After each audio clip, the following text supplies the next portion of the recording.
오늘 하나님 말씀은 구약 성경 잠언 제18장입니다. 잠언 18장 20절과 21절의 말씀입니다. 구약 성경 931페이지입니다. 제가 봉독해 드립니다. 사람은 입에서 나오는 열매로 말미암아 배부르게 되나니 곧 그의 입술에서 나는 것으로 말미암아 만족하게 되느니라. 죽고 사는 것이 혀의 힘에 달렸나니 혀를 쓰기 좋아하는 자는 혀의 열매를 먹으리라. 아멘. 사랑과 축복의 메시지 나눕니다. 사랑하고 축복합니다. 사랑하고 축복합니다. 감사합니다. 오늘은 구약 성경 잠언 18장 20절과 21절에 있는 말씀을 중심해서 신앙인의 언어 생활이라는 제목으로 말씀을 선포하고자 합니다. 얼마 전에 기독교 방송 TV를 보니까 흑인 목사님이 나오셔서 설교하셨는데 제목은 미라클 아웃 마우스라는 제목이었습니다. 즉 그 뜻은 입의 말은 기적을 일으킨다고 하는 그런 제목입니다. 그렇다면 정말 우리들의 말이 기적을 일으킬 수 있을까요? 흔히 사람들은 말 한마디 한마디를 너무 쉽게 내뱉고 있는데 사실은 우리가 내뱉는 그 말에 생명이 있다는 사실을 알아야 됩니다. 특히 우리가 신약 성경 가운데 복음서의 말씀을 보면은 예수님께서 천국 복음을 전하실 때 수많은 사람들이 각양각처에서 예수님께 몰려왔습니다. 물론 예수님을 찾은 수많은 사람들의 목적은 아주 다양했습니다. 어떤 사람은 예수님이 전하시는 말씀이 감동되어서 그 말씀만을 듣고자 해서 모여든 사람도 있었을 것이고 또 어떤 사람들은 각양각색의 병자들이 예수님께 나오면 고쳐준다고 하시니까 아마 병 고침을 받기 원해서 예수님께 나온 사람들도 많았습니다. 그런가 하면 어떤 사람들은 배고픔 때문에 굶주림을 해소하기 위해서 예수님 앞에 나온 자도 있었습니다. 그래서 많은 사람들이 예수님 앞에 나오게 된 그 동기가 어떠하든지 그들은 하나같이 예수님의 말씀을 통해서 문제의 해결을 얻었다는 점입니다. 즉 죄인된 자가 예수님의 말씀을 듣고 회개하게 되었고 병든 자가 예수님의 말씀을 듣고 치유함을 받았는가 하면은 배고픔에 있던 자들이 예수님의 말씀에 순종하심으로 육신의 배부름을 얻게 된 것입니다. 그러니까 예수님의 말씀은 곧 기적을 일으키는 생명과도 같다는 말씀입니다. 그러면 과연 예수님의 말씀만 그러한 기적을 일으킬 수 있을까요? 물론 아닙니다. 여러분 신약 성경 사도행전 3장의 말씀을 보면 이런 내용의 말씀이 있습니다. 예루살렘 성전 미문에는 나면서부터 한 번도 스스로 걷지를 못한 장애인이 있었습니다. 그리고 성경에 보니까 그 나이는 무려 한 40살쯤 되었더라고 기록되어 있습니다. 여러분 특별히 사람이 살다가 어떤 사고로 인해서 걷지 못하는 경우도 있는가 하면은 또 어떤 경우는 나면서부터 걷지 못하는 그러한 경우도 있습니다. 그래서 동기가 어찌되었든 간에 나면서부터 한 번도 걷지를 못하는 장애우가 있었다 하면 자신을 말할 것 없거니와 보는 이로 하여금 안타까운 마음을 늘 갖게 될 수밖에 없습니다. 그러나 어느 날 예수님의 수제자였던 베드로가 요한과 함께 자기들의 정해진 시간에 따라 성전에 기도하러 들어가다가 그 장애인을 만나게 됩니다. 그러자 그 장애인이 베드로와 요한에게 손을 내밀면서 구걸하게 되는 거죠. 물론 그 구걸의 목적은 돈이라든지 혹은 먹을 것으로 도와달라고 하는 그런 요구였습니다. 그러자 사도행전 3장 6절의 말씀 보면은 베드로 사도는 구걸하는 그 장인에게 이런 말을 하게 되죠. 어떤 말일까요? 시작. 은과 금은 내게 없거니와 내게 있는 이것을 내게 주노니 나사렛 예수 그리스도의 이름으로 걸어라. 아멘. 그런데 여러분, 나면서부터 한 번도 걷지 못한 장애를 입은 자가 손을 내밀어 도와달라고 하는데 예수 그리스도의 이름으로 걸어라 하니 여러분, 그 일이 가능한 일일까요? 여러분, 그 장애인에게 현실적으로 필요한 것은 돈 아니면 이제 먹는 것입니다. 그럼에도 불구하고 사도행전 3장 7절과 8절까지 말씀을 보면 이런 말씀이 기록됩니다. 시작. 오른손을 잡아 일으키니 발과 발목이 곧 힘을 얻고 뛰어서서 걸으며 그들과 함께 성전으로 들어가면서 걷기도 하고 뛰기도 하며 하나님을 찬송하니. 아멘. 그렇습니다. 여러분, 이처럼 믿음의 말이요, 그리고 긍정적인 말은 여러분 기적을 일으킨다는 사실을 우리 믿으시길 바랍니다. 여러분, 일단 걷게 되니 돈이나 먹을 것은 자기의 노력으로 자기 스스로 얼마든지 해결할 수 있는 일입니다. 그래서 오늘 우리가 읽은 잠언 18장 20절부터 21절까지 말씀은 이런 말씀이 기록됩니다. 시작. 사람은 입에서 나오는 열매로 말미암아 배부르게 되나니 곧 그의 입술에서 나는 것으로 말미암아 만족하게 되느니라. 죽고 사는 것이 혀의 힘에 달렸나니 혀를 쓰기 좋아하는 자는 혀의 열매를 먹으리라. 아멘. 여러분, 이 말씀은 우리의 입에서 나오는 말 때문에 어떤 사람은 배부르게 살 수도 있고 어떤 사람은 궁핍하여 배고픔 속에 살 수도 있다는 거죠. 여러분, 실제로 우리 주위에서 어떤 분은 말끝마다 아이고 죽겠네, 아이고 죽겠네. 그거는 반드시 삶의 고통 속에 죽기 마련이죠. 여러분, 우리 성도는 말에 있어서 부정적인 말보다는 정말 긍정적인 말, 그리고 믿음의 언어 생활을 할 수 있기를 축원합니다. 설사 우리의 삶이 부정적인 환경에 날지라도 우리는 우리 스스로를 격려할 줄 알아야 됩니다. 어떻게요? 괜찮아. 나는 할 수 있어. 이게 바로 마인드 컨트롤이라고 그렇게 말합니다. 여러분, 우리 성도들은 내가 내 자신을 격려하고 반면에 부정적인 사고와 부정적인 언어 생활보다는 긍정적인 사고를 가지시기 바랍니다. 믿음의 언어 생활을 할 수 있기를 축원합니다. 그래서 여러분, 잠언 6장 2절의 말씀 볼까요? 뭐라 기록됐을까요? 시작. 내 입의 말로 내가 얽혔으며 내 입의 말로 인하여 잡히게 되었느니라. 아멘. 우리는 평상시에 입버릇처럼 하는 말이 내 입이 내 삶의 운명을 좌우한다고 하는 그런 말은 결코 지나친 표현은 아닐 것입니다. 여러분, 신약성경 마가복음 11장의 말씀 보면 한 번은 예수님께서 베단이라는 곳에 나와서 제자들과 함께 길을 가시는데 굉장히 예수님이 시장하십니다. 그런 차에 저 멀리 나무 한 그루가 보이는데 바로 무화과 나무였습니다. 그래서 예수님은 그곳에 혹시 무화과 열매가 맺혔을까? 가까이 가서 열매를 잡았지만은 열매는 하나도 보이지 않고요, 잎사귀만 무성했습니다. 그저 예수님은 잎사귀만 무성하고 열매가 없는 그 무화과 나무를 향하여 성경에 보니까 저주하셨더라 그렇게 말씀하십니다. 그리고 그 다음날 그곳에 가보니 무화과가 뿌리까지 완전히 말라버리게 된 거죠. 그저 그 모습을 본 제자들 가운데 제자들이 신기해서 예수님께 묻습니다. 예수님, 어떻게 이런 일이 가능할 수 있습니까? 어제까지만도 이 무화과 나무가 잎사귀가 무성했는데 어찌 하루 만에 이처럼 완전히 말라버릴 수 있을까요? 예수님 그때 마가복음 11장 23절에 보면 제자들에게 이러한 답변의 말씀을 주십니다. 시작.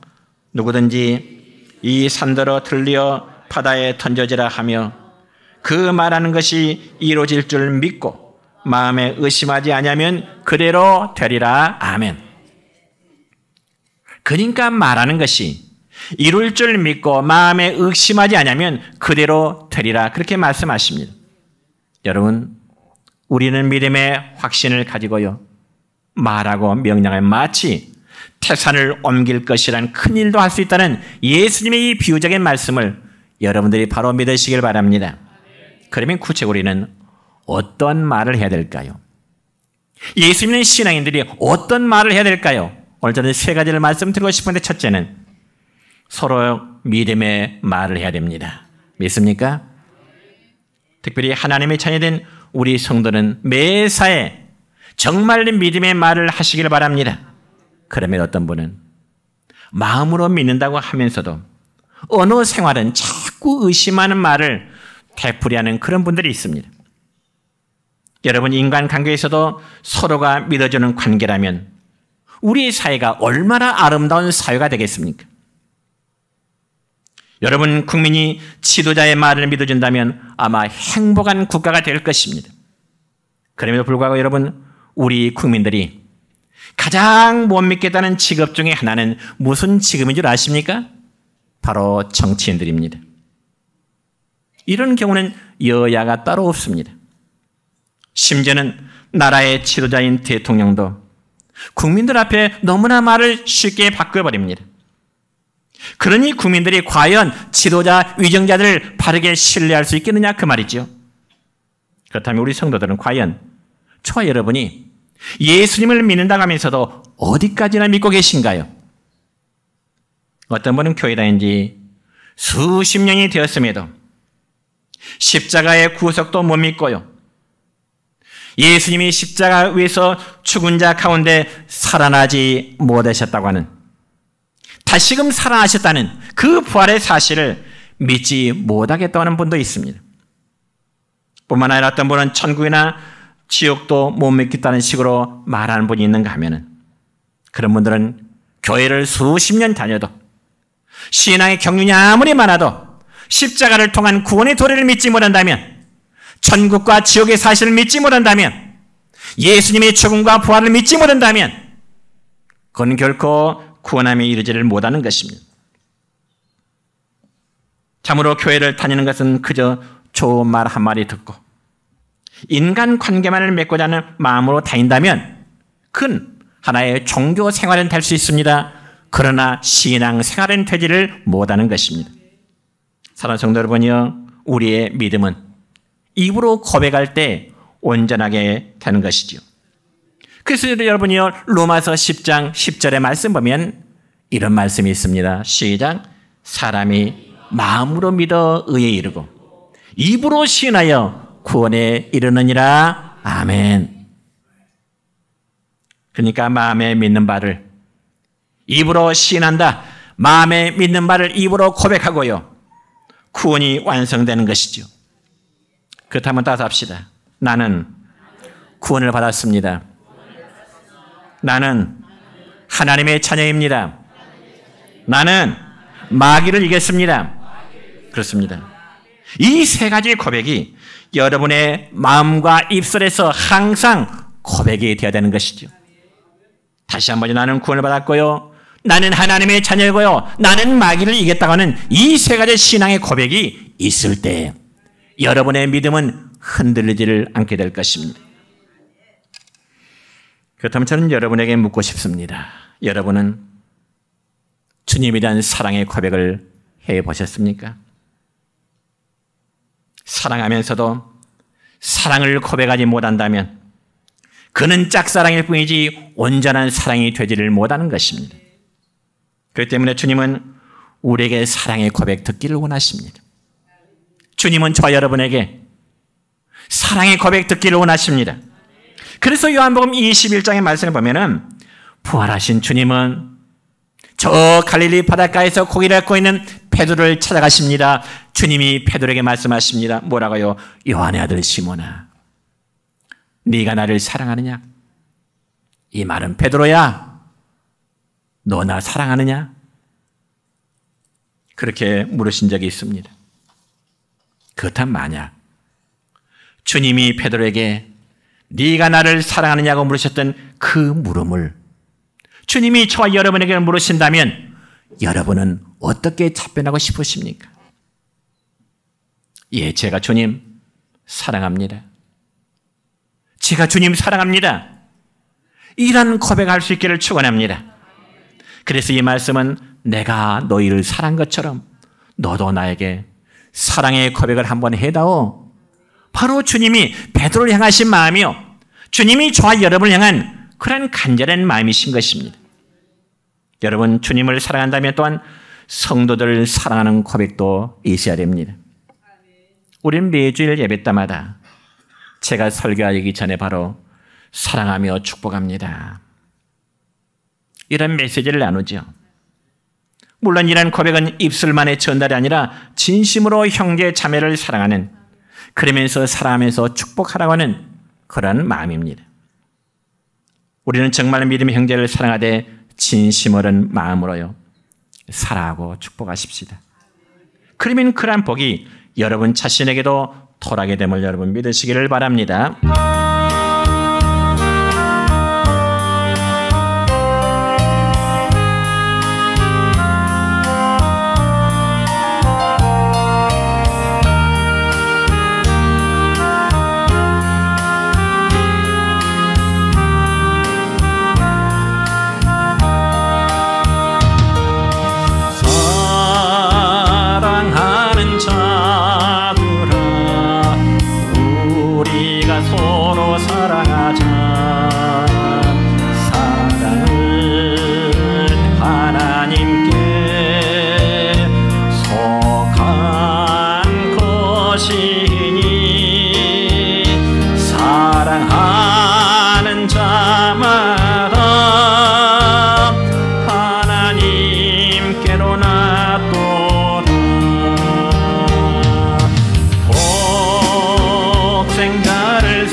두 번째로 신앙인들은 항상 긍정적인 말을 해야 됩니다.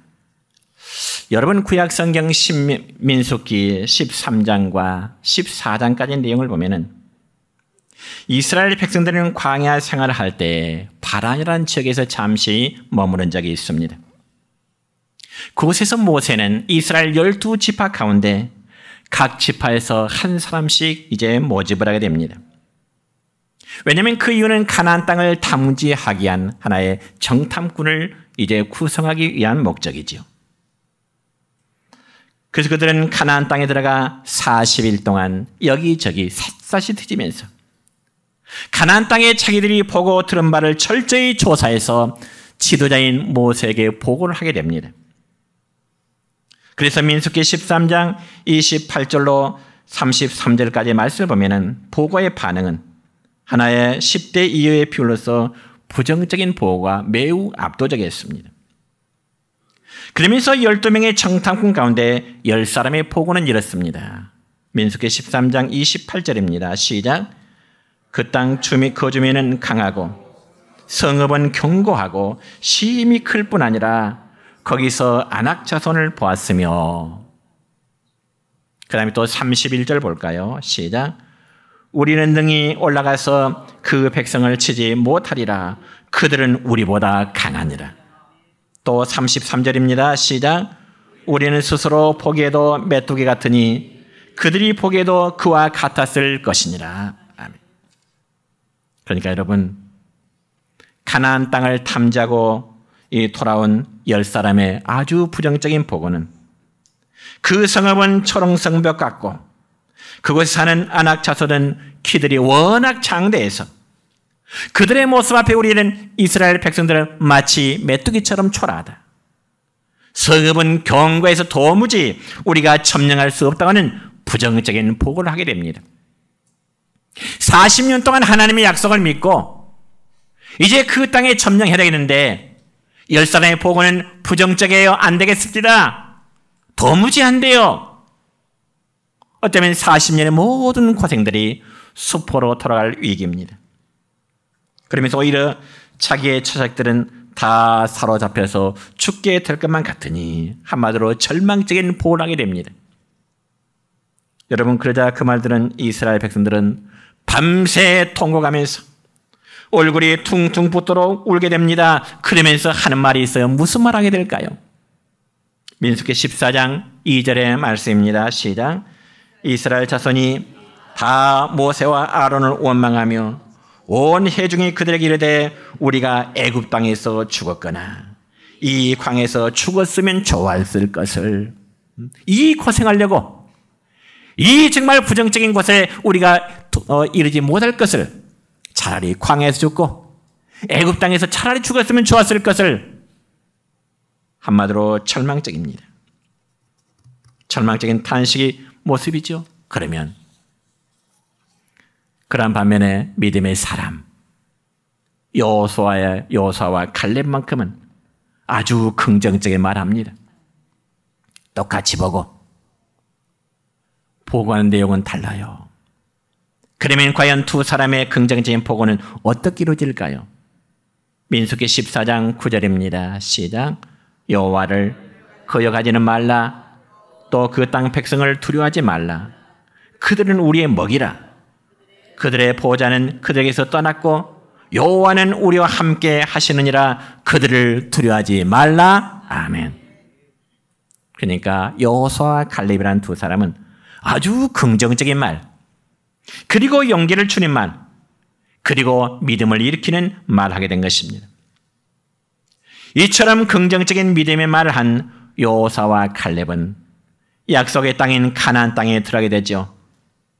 그런 반면에 부정적인 말하고 낙담시키는 말을 하면서 차라리 이 광야에서 죽었으면 좋았을 것을.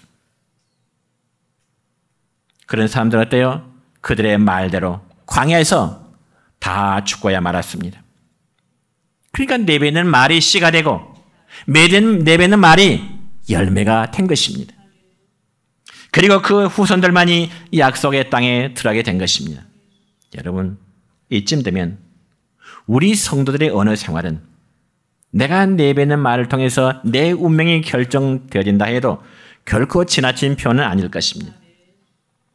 우리의 말은 복이 되도록 할지언정 결코 불행을 가져서는 안 될 것입니다. 세 번째로 예수 믿는 신앙인들은요, 진실한 말을 해야 됩니다. 여러분, 우리 성도는 진실한 말을 해야 내가 내뱉는 말에 권위가 있는 것이지, 진실성이 없는 말은 아무리 웅변적으로 청산유수 같아도 소용이 없는 거죠.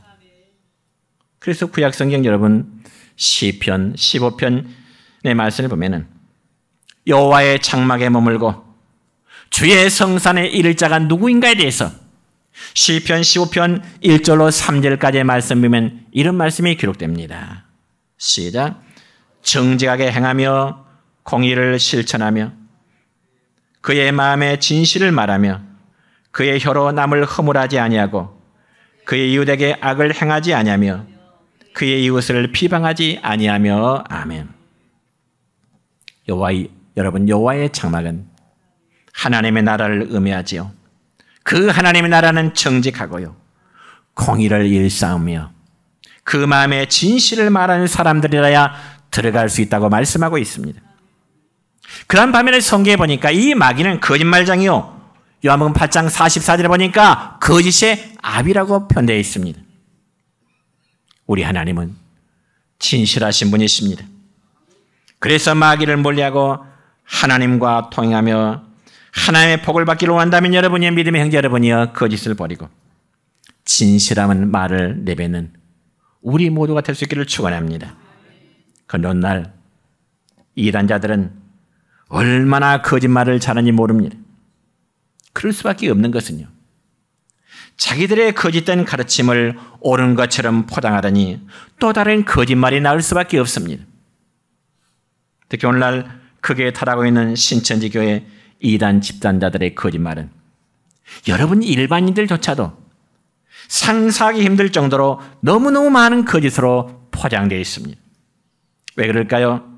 그들은 다 사탄의 거짓 영에 사로잡혀 있기 때문에 그렇습니다. 여러분 요한계시록 21장 8절의 말씀 볼까요? 이런 말씀이 있습니다. 시작. 거짓말하는 모든 자들은 불과 유황으로 타는 못에 던져지리니 이것이 둘째 사망이라. 아멘. 여러분 성경 말씀에 보면은 습관적으로 거짓말하는 사람들은요, 그들의 믿음이 참될 수도 없고요, 그들은 지옥불에 떠질 수밖에 없다는 사실을 명확하게 밝히고 있습니다. 그렇지만 우리가 성경에 보면은 아주 부득이한 경우에 거짓말을 용납하는 경우도 있기도 합니다. 예를 들어 볼까요? 첫째는 애굽 산파들의 경우인데, 구약 성경 출애굽기 1장의 말씀을 보면 애굽 땅에 머물러 살던 야곱의 후손들이 애굽 땅에서 급격하게 인구가 증가하게 됩니다. 그러자 그들을 지배하던 애굽 나라의 바로는, 우리가 세계사는 파라오로 나오죠. 바로는 야곱의 후손들, 즉 히브리인들의 인구 증가를 억제하기 위해서 산파들에게 하나의 명령을 내리게 됩니다. 그러면 그 명령이 뭘까요? 애굽 나라의 파로가 애굽 나라의 산파들에게 명령을 내는데 무슨 명령을 내리냐? 이 점에서 출애굽기 1장 16절의 말씀 보면 이렇게 기록됩니다. 시작. 너희는 히브리 여인을 위하여 해산을 도울 때 그 자리를 살펴서 아들이거든 그를 죽이고 딸이거든 살려두라. 파라오가 히브리 애굽의 산파들에게 만약에 우리 애굽 땅에 살고 있는 히브리 여인들이 아이를 낳으면은 아이 받으러 가서 사내, 즉 아들을 낳으면 다 죽여버려라. 그리고 딸을 낳으면 살려두라. 왜 그랬을까요? 여자만 했으면 당연히 인구 증가가 이루어지지 않기 때문에 그러겠죠. 그렇지만 파로왕의 이런 명령에 대하여 과연 산파들의 반응은 어떤 반응을 나타냈을까요? 이 점에서 출애굽기 1장 17절 말씀 볼까요? 이렇게 기록됩니다. 시작. 산파들이 하나님을 두려워하여 애굽 왕의 명령을 어기고 남자 아기들을 살린지라. 아멘. 그러니까 여러분, 애굽 나라의 산파들은 자기들의 왕의 명령보다는 히브리 민족의 하나님 여호와의 하나님의 명령을, 하나님을 더 두려워했다는 거죠. 그래서 그들은 왕의 명령대로 히브리 여인들이 아들을 낳으면 죽이는 게 아니라 오히려 살려둔지라. 그렇다면 당연히 왕의 추궁이 있겠죠. 왜 남자아이가 태어나면 반드시 죽이라고 내가 명을 내렸건만 히브리 여인 중에서 아들을 태어나도 너희들이 죽이지 않았느냐? 어쩌면 추궁이 있었을 것입니다. 그렇다면 그에 대한 산파들의 반응, 산파들이 어떻게 답변했을까요? 이 점에서 출애굽기 1장 19절 말씀 볼까요? 시작. 히브리 여인은 애굽 여인과 같지 아니하고 건장하여 산파가 그들에게 이르기 전에 해산하였더이다. 그러니까 애굽 나라의 산파들은 히브리 백성들이 섬기는 하나님을 두려워해서 감히 산의 아이가 태어나도 죽이지를 못했습니다. 그러면서 자기들이 아이를 받으러 가기 전에 이 히브리 여인들이 어찌나 건강하든지 아이 받기가 도착하기 전에 히브리 여인들이 아들을 낳아버립니다. 그러면서 왕의 거짓말을 하게 된 거죠. 아마 특수한 경우의 거짓말입니다. 성경에. 그 다음에 두 번째 경우가 있는데요. 기색 라합의 경우입니다. 여러분 구약성경 여호수아 2장의 말씀 보면은 여호수아는 시딤이라는 곳에서 이스라엘의 정탐꾼 두 사람을 여리고 성 안으로 들여보냅니다. 왜냐하면 여리고 성은 그 가나안 땅을 점령하기 위한 가장 첫 번째 관문이기 때문에 그렇습니다. 그래서 그들은 치밀한 쾌가에 여리고 성 안으로 잠입한 이후에 그들은 가장 먼저 기생 라합이라는 여인의 집으로 들어야 됩니다.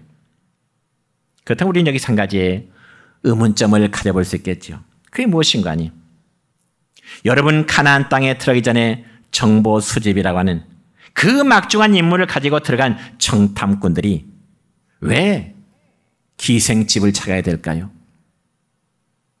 우리 흔히 기생이라면 과거에 어떤 잔치나 혹은 술자리에서 노래나 춤으로 흥을 돋구는 그런 여성들을 우리가 기생이라 그러죠. 그러면 과연 정탐꾼들도 그런 것들을 즐기기 위해서 기생 라합의 집에 찾았을까요?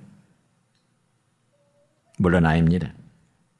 여러분, 정탐꾼이 들어간 기생집은 당시 여행자들이 잠시 쉬어가는 여행자 숙소와 같은 그러한 개념이었습니다. 그렇기 때문에 그곳은 여러 사람들이 모이기 때문에 다양한 정보를 얻을 수 있는 또한 그러한 장소이기도 했습니다. 그래서 여호수아가 파송한 정탐꾼들이 여리고 성 안에 들어가자마자 이미 어떻게 알았는지 이 성 안에는 이스라엘의 정탐꾼이 들어왔다고 하는 그런 소식이 순간적으로 퍼지게 되죠. 그러니까 여리고 성 안에서는 오늘날로 말하자면 히브리인들이 여리고 성을 정탐했다, 간첩이 들어왔다, 검거 작전이 시작되는 겁니다.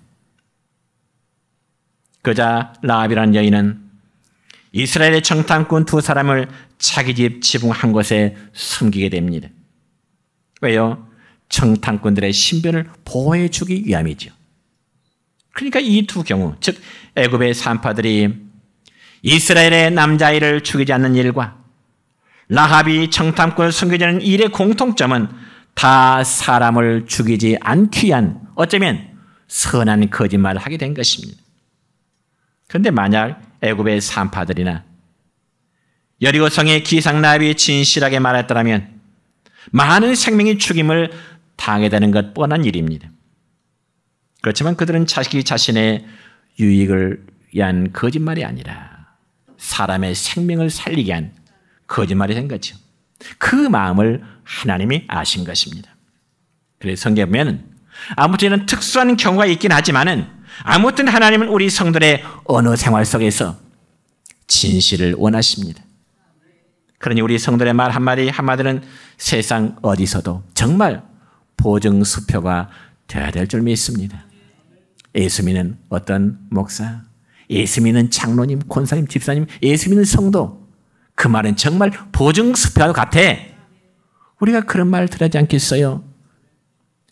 여기가나 종종 전도하 보면요, 제일 마음 아픈 소리가 그 말이에요. 아, 교인 사람이 더 불량합디다. 우리 동네 누구 교회 다니는데 정말 불량합디다. 정말 목회자로서는 정말 마음 아파요. 착한다는 말은 못 들으면 왜 불량하다는 소리를 듣습니까? 왜 말의 신뢰성을 잃게 됩니까? 여러분, 시편 51편 6절의 말씀 볼까요? 이런 말씀이 있습니다. 시작. 보소서, 주께서는 중심이 진실함을 원하시오니 내게 지혜를 은밀히 가르치시리다. 아멘. 이제 말씀했습니다. 여러분, 신약성경 야고보서 3장의 말씀 보면 우리 성도의 말 한마디 한마디는 얼마나 조심성이 있어야 할 것인지와 또한 말의 위력에 대해서도 말씀합니다. 우리 성도는 듣는 자들에게 위로와 기쁨을 줄 수 있는 말이 될지언정 우리가 서로에게 상처가 되는 그런 말을 하지 않아야 할 것입니다. 우리가 대수롭지 않게 내뱉는 말이 상대방의 마음에 상처가 될 수 있는데 심지어 고의적인 비난과 험담으로 다른 사람을 욕되게 한다면 그에 대한 봉을 자신이 반드시 받게 되는 것입니다. 왜 그럴까요? 그것은 바로 뿌리는 대로 거두는 원리이기 때문에 그렇습니다. 그래서 우리 언어는 믿음의 말, 긍정적인 말, 그러한 진실한 말 하도록 함께 노래가 될 것입니다. 그래서 여러분이 한 주간도 과연 지난 한 주간도 여러분의 모든 삶 속에서 내 입에서 나오는 말이 진실은 어느 정도였고 거짓은 어느 정도 했을까? 한 번쯤은 자아 성찰할 필요가 있습니다.